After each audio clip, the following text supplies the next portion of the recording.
E eu, quando cheguei no trabalho, fui chamada de cartão no banco. Aí já fui correndo lá no banheiro, me olhar no espelho. Aí fiquei aí me olhando, me admirando. Só porque eu tô toda de roxo, meu amigo disse que eu tava parecendo o cartão da Nubank. Mas eu achei que eu tava, era bonita. Aí fiquei lá mais de 1 hora me olhando. Depois fui voltando. E aí, minha gente, fui percebendo que já chegou, foi dezembro. Já tá tudo enfeitado de Natal. E voltei pro trabalho, pra minha sala. Mas não tava conseguindo me concentrar. E era um sono, e era uma agonia.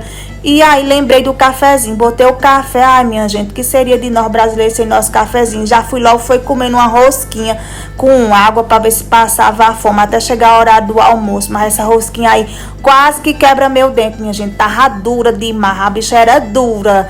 Que nem, olha, dura, e eu tentando comer e querendo quebrar o dente. Olha, vocês conhecem essa rosquinha aí? Deixa aí nos comentários se você conhece essa rosquinha, essa quebra-dente, olha, minha gente. E se você gosta dos meus conteúdos, curte, comente, compartilha. Beijo!